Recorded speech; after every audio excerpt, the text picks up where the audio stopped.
So beautiful people, UFC 321, we are finally here and God willing, I will be in attendance to witness this unbelievable card, 2 championship fights. Breakdowns, predictions, let's get into it, beautiful people. Now, first fight on the card, Jacqueline Amorim versus Mizuki Inoue. Now listen beautiful people.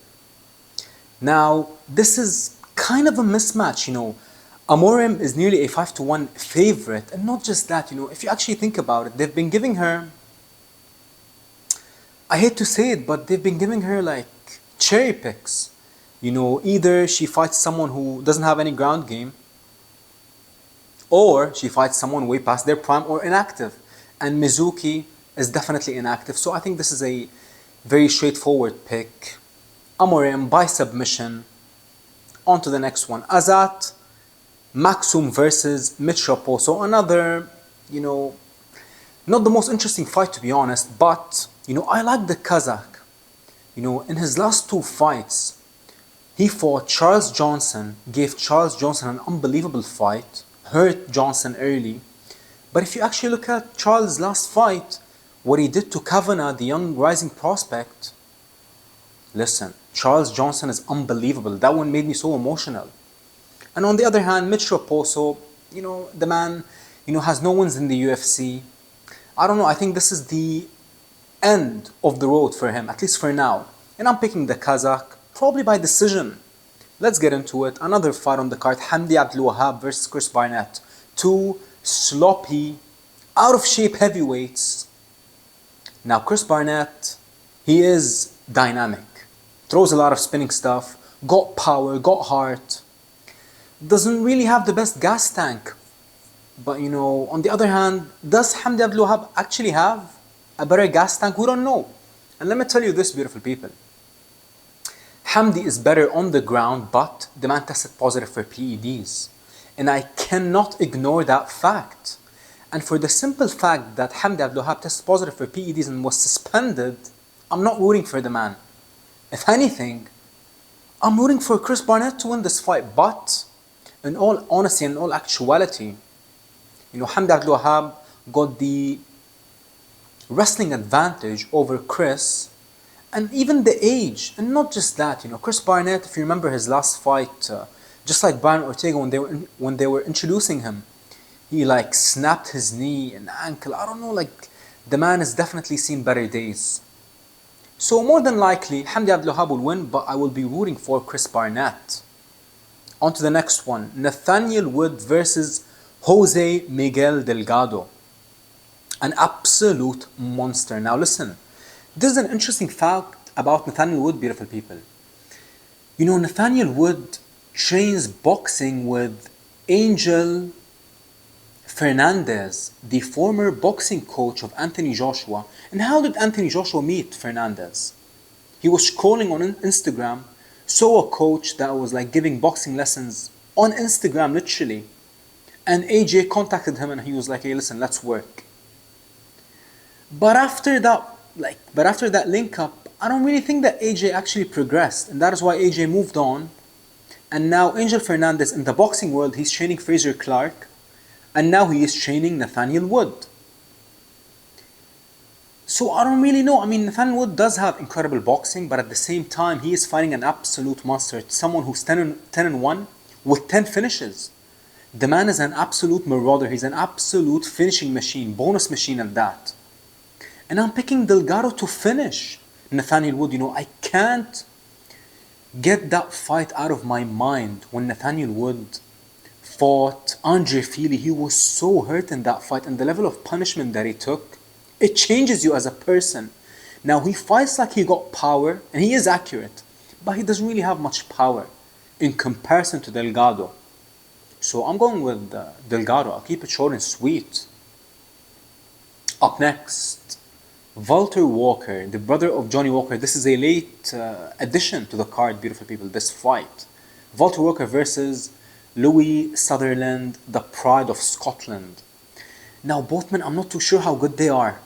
They haven't really shown us anything impressive. I mean, even though Walter Walker is a submission specialist, and once he gets a hold of your ankle, you are in deep, deep trouble. And for the simple fact that Louis Sutherland, the man isn't really impressive anywhere. Of course, he's a heavyweight. All heavyweights can punch. All heavyweights can finish the fight in any given second. But I'm going to be honest here. I'm going with Walter Walker, not because he's some type of elite heavyweight. I mean, the man is massive. He's 6'7" nearly. An absolute giant, nearly like 265 pounds. Heavy top control. The man can wrestle. The man does have a good stamina from what we have seen so far, but we're not really sure yet. And he just entered the top 15 ranking. So I'm going with Walter Walker, late addition to the card. He was supposed to fight Muhammad Usman. Usman tested positive for PEDs. So I'm not crazy when I tell you that Kamaru Usman, in my humble opinion, is on PEDs. But nonetheless, Walter Walker by submission, probably. On to the next fight, Abdul Karim El Selwadi versus Mateus Camillo. I'm not too familiar with both guys, so I kind of watched some of their recent fights. Selwadi, the problem with him is the chin. Every time the man loses, he loses by devastating knockout. And not just that, he doesn't really do anything exceptionally well. Doesn't have the cleanest boxing, kicks, wrestling, jiu-jitsu.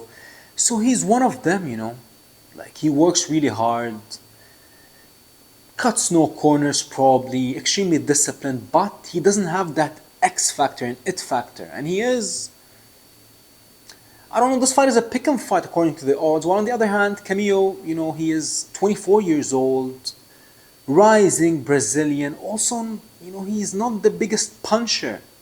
But, believe it or not, people, I'm going with Camillo. Even though I'm not too familiar still with him. He's 0-1 in the UFC. But he's still young, he's still progressing. And he is more talented than Selwadi, and that is why I'm simply going with him. Next up, Ludovic Klein versus Mateusz Rebecki. Violence is about to unfold in this fight. Listen, let's talk about Ludovic Klein. He's so dynamic, he's so charismatic, he's so athletic inside the octagon. And even though he doesn't win all of his fights, but the man is definitely competitive in every single fight. He can finish you from anywhere. He can wrestle, he can explode. I mean, listen, the man is definitely one to watch out for. And even though he suffered a few losses, 5 losses I believe so far, but you can tell that the man is only getting better. On the other hand, the pride of Poland, Rebecki, in my opinion, Rebecki is on PEDs. Nobody can tell me otherwise. Listen, Rebecki, he's also an absolute warrior. The man gives it his all in every single fight. I mean, what can you say about his last 3 fights? Listen, the man is an absolute warrior, but I don't know. Versus Duncan, and even a couple fights before that, I was like, this man will never be the same. He takes so much damage, and he does give a lot of damage also. He absorbs, he can take it and he can dish it out definitely. But the man simply doesn't have any IQ. He's tough with power. But he doesn't do any, smart decisions inside the octagon. He's just so tough, rugged, powerful, big. And I think that Ludovic Klein is too dynamic for him, too athletic and too sharp. And he does have the better defense. And he is quicker. So I'm going with Ludovic Klein in this fight. Let's go on to the next one, Ikram Aliskerov versus Jung Yong Park. Jung Yong Park, he is Korean. The man is definitely dynamic. The man is definitely can crack. He can finish the fight. He got heart. But you can definitely make the case that he's way past his best. And the level of opposition, every single time the man stepped up, he lost. While on the other hand, Aliskerov, Ikram, his only 2 losses, if you actually think about it, to Chimaev and to Robert Whittaker. Now, in both fights, he got knocked out brutally. And I do question the man's chin. He definitely doesn't have the sturdiest chin, but I believe that the man is simply more skilled than Park, and he got more keys to victory. He can wrestle. He is a finisher. Once he gets you hurt, he explodes, and puts his combinations beautifully together. And I'm picking him to knock out Park. I'm picking him to knock out Park early. But, I mean, listen, the chin, it's always going to be a problem. But we are going to have to wait and see. But I'm picking Ikram by knockout. The fight after that is another late addition to this card. Nasrat Hakparas, the Pride of Morocco, going up against Quillan Salkil. Now this man is a fan's favorite for a reason. He beats the fighters that we dislike the most. The Pride of New Zealand? Oh, the Pride of Australia, sorry. The man is charismatic, he's young, he's powerful, he's sharp, but the level of opposition is nowhere near the level of opposition that Nasrat Hakparas has fought. And even though Nasrat is on a 5-fight winning streak, but you can make the case actually that he lost his last 3 fights. I'm going to be honest. And another thing about him, I can't get that Drew Dober knockout out of my mind. I remember it like it was yesterday. I mean, he got absolutely flatlined. And he does take a lot of punishment, but now he's, being guided by George St. Pierre, Firaz Zahabi, Ayman Zahabi. He's in Montreal, and he's, his IQ is slowly but surely getting better. No question about it. But he's fighting someone who's young with power. But if he stays disciplined, as he has been disciplined in the last couple of fights, he can definitely get the job done. And he is the favorite, even though the odds are still not out. But I only imagine that he's a massive favorite in this fight. But I'm going with Quillan. There's something about the man, I don't know. Even though he hasn't fought anywhere close to, like I said, Nasrat Hakparas level, but there's something special about the man. And even though he gassed out versus Yanal Ashmouz in his last fight, but still, the man is explosive, dynamic, and powerful, and he's so charismatic. You can tell that he definitely got potential, and I'm going with him. I'm going with the upset, beautiful people. Now, main card time. Alexander Rakic versus Azamat Murzakanov, excuse me.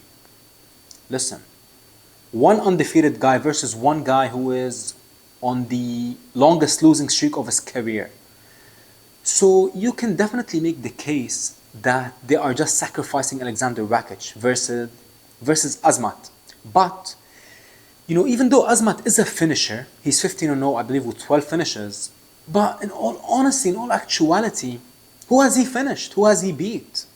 In comparison to Rakic, listen, I'll tell you the biggest weakness with Rakic. Of course, the injury, that knee injury, definitely set him back in a significant way. But when Alexander Rakic is confident and is holding his ground, he is one of the most devastating and violent light heavyweights you will ever see. But because the man hasn't won in a long time, he doesn't have that confidence anymore. He keeps on backing up. He keeps on circling around the cage. And with a guy with his power and his size and his charisma and presence inside the ring, it is absolutely shocking to see the man on the move. But I still have high hopes for Rakic. I don't know. Maybe it's me wishing on the stars, but I'm going with Alexander Rakic. And I'm going with Alexander Rakic by knockout. A lot of people tend to forget that Jimmy Manuwa violent knockout. Yes, even though it was a long, long time ago, but the man is still Rakic. Like, he's still powerful. Power doesn't go. Power is the last thing to leave. Now, the reason why he gets tired quickly in his last couple of fights is because the man moves a lot.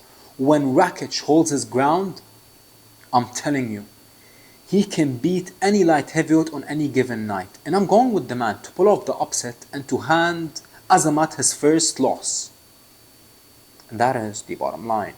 Going up the card, Alexander Volkov versus Jalton Almeida. Very interesting fight. The winner of this fight will fight for the belt. No other options, beautiful people. Now Volkov, I believe that he beat Ciryl Gane. You know, that Ciryl Gane rematch was very interesting. I was actually shocked with Ciryl Gane's performance. The man definitely didn't look like himself. He looked sloppy, he looked slow, he looked tired, and he looked ejected. While on the other hand, Volkov was confident. And even though he got dominated by Ciryl in their first fight in the Apex, he got dominated in the clinch, got taken down multiple times. While on the other hand, the massive favorite, nearly 3-1 favorite, Jailton Almeida, the man is looked nearly perfect in the UFC, except when he fought Curtis Blades. And that Curtis Blades fight kinda told me a lot about the man's character. You know, he's a bully. He's one of those guys who, if he's not having his way with you on the ground, especially, he breaks, and he breaks quicker than you expect. And even though he is nearly a 3-1 favorite in this fight, and rightfully so, listen, who gave Volkov problems? All the people who can grapple, especially with him being so tall, you can definitely go for the legs, you know, easier than when you're fighting like a stocky heavyweight. But I don't know. Volkov, you know, he seems to be walking around these days with more confidence than ever. And it's a confidence game when you talk about Volkov. When he's confident, when he's sure of himself, he looks like one of the greatest heavyweights on the planet. But when he's, you know, in and out, I don't know, the man doesn't really look even that dangerous. But I'm going with the upset here, beautiful people. I'm going with Alexander Volkov to pull off the upset and knock out Almeida. Almeida, you know, like I said, he can definitely take Volkov down. But can he hold him down? Can he hold the 6'7" Volkov down? I'm not too sure, but we're going to find out. But I'm going with the upset in this one. You know, that Curtis Blades fight with Almeida showed me something. And I'm going with Volkov by knockout. Umar Nurmagomedov versus Mario Batista. Listen, the odds for this fight are so disrespectful and are so absurd. Makes absolutely no sense. Umar Nurmagomedov is a 7-1 favorite. Mario Batista is nearly a 5-1 underdog, which is absolutely ridiculous. Yes, Omar is so talented. He's so charismatic. He's so light on his feet. And he gave Merab an unbelievable fight, even though Merab definitely won the fight. But listen, Omar is as talented as anyone. And he comes from that Nurmagomedov cloth. He's so disciplined. He's relentless. But, you know, I don't know. I saw a lot of weaknesses in the Corey fight and in the Merab fight. And I'm not sure that this is, you know, an easy fight, like a 7-1 favorite Umar Nurmagomedov is, which is absolutely, like I said, ridiculous. But, on the other hand, Mario Batista, the man is a grinder. The man, you know, he got gas tank for days, and he actually got the better gas tank when you compare him to Umar Nurmagomedov, but he's not dynamic. And that is something that Umar definitely is. He's dynamic, and that lead kick, that lead foot, he uses it like a jab to establish the distance. Alongside a jab, and the man can switch, the man can catch you from anywhere, and the man can wrestle, and he definitely got heart. Listen, I'm not sure if it's going to be an easy fight. You gotta favor Umar, but 7-1 is absolutely ridiculous. And I wouldn't even be shocked if Mario Batista wins the fight, to be honest. The man is definitely proven to be a party spoiler. But, I don't know, let's go with Umar by decision, I guess. He's definitely not going to finish Mario. I do believe that this fight will go the distance. Listen, 50-50 in my opinion. 7-1 is absolutely ridiculous. You gotta favor Umar, but don't be shocked if Mario Batista wins this fight. Co-main event, Virna Jandiroba versus Mackenzie Dern. Listen, beautiful people, this is a rematch. And the UFC, you can tell they are trying to do their absolute best to make Mackenzie Dern a champion. And that is, you know, something that I don't really like to see.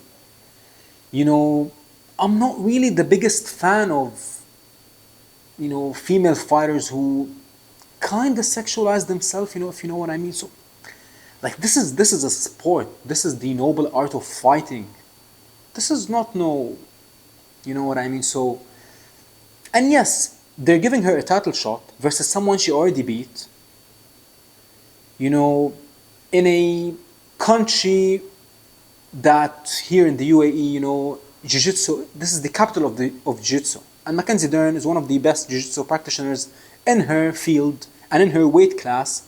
So you can tell that they're almost like setting everything up perfectly for Mackenzie Dern to win this fight. But I got some bad news for all the people who want Mackenzie to win. I'm picking Virna. And I'm picking Virna to win this fight quite convincingly. And let me tell you why. You know, Mackenzie Dern, I don't think that she is, you know, she lives the lifestyle of a pro fighter. She is talented, she can crack, she's so reckless on the feet, but she definitely got power, and she's dangerous off her back and on top, no question. But, you know, Virna, she doesn't do anything exceptionally flashy. She doesn't have the most power, doesn't have the best footwork or chin or stamina or ground game, even though her ground game is unbelievably underrated. And she did lose the first fight. But I'm picking Virna. I'm picking Virna to spoil the party of Mackenzie Dern and to be crowned the new champion of the world in strawweight. So I'm going with Virna, Janjidoba in this fight to beat Mackenzie Dern. Main event time. Tom Aspinall, the best heavyweight on planet Earth, going up against one of the most charismatic heavyweights in the world, Ciryl Gane, the Frenchman, Bon Gamin. Listen, beautiful people. Yes, you gotta favor Tom Aspinall. The man is ridiculously talented. He's an elite boxer, elite kickboxer, elite ground game, elite double leg and single leg, explosive, can take a punch, takes a fight on short notice and finishes the job, shocks the world. Even made John Jones, the people who they call the GOAT, which I don't believe that John Jones is the GOAT at all. The man, you know, he got the record for most positive PED tests in history, so he's definitely not the GOAT. And he even made John Jones cower away from this fight. Ciryl Gane, let me tell you, beautiful people, Tom Aspinall is a 4-1 favorite, which is, listen, I get it that Tom is the favorite, but 4-1 is crazy. Ciryl Gane can definitely give Tom Aspinall problems, especially with his footwork. You know, Tom, you know, speed kills in boxing and in MMA, and I think that Tom Aspinall is the fastest heavyweight in history. No question about it. You know, a lot of people used to say that Fedor was the fastest heavyweight of all time, but listen, he's nothing in comparison to Tom Aspinall. When you talk about purely the speed of his kicks, the way that he transitions, the speed of his 1-2, I mean, the man is absolutely unbelievably scary. And listen, I am picking Tom Aspinall, but I think that he will shock a lot of people with his game plan. I don't think that he's going to stand for a long time with Ciryl. Ciryl, listen, Tom never fought someone who can switch hit like Ciryl. Never fought someone who's so elusive and light on his feet like Ciryl. Excuse the renovations going on, beautiful people, but listen, Tom Aspinall can definitely finish Ciryl standing and on the ground, but I don't think that many people are expecting this fight to involve any grappling. But let me tell you, I think that Tom Aspinall will shock Ciryl Gane. I think that he will explode on him and stand with him for a couple of minutes, and then he's going to take him down. He's going to catch him by surprise, take him down, and either grounds and pounds him or submits him. But I don't even know, to be honest. I'm not too sure about that because, you know, Ciryl Gane definitely got one of the best chins in the heavyweight division. We have never seen the man dropped. We've barely ever seen the man wobble. Only in his last fight versus Volkov, even though you can definitely make the case that he lost that fight. But this is everything but an easy fight. I'm telling you, beautiful people, and I'm going to be there to watch this fight. I'm going to probably film it and post the fight here with the live reaction of the crowd, the beautiful Abu Dhabi crowd. Listen, I'm picking Tom Aspinall, but this is what you call a banana slip. This is what you call, you know, like, I like both men, but Tom Aspinall is simply the best heavyweight on the planet, and Ciryl Gane is definitely one of the most dynamic heavyweights on the planet, especially with the man's switch hitting and footwork. Let's see what happens. I'm going with Tom Aspinall. Thank you for watching. Whoever is going to UFC 321, let me know. I will be there. I will be giving out my full post-fight reaction in the arena. Post it here. Let's see what happens. UFC 321, bring it on.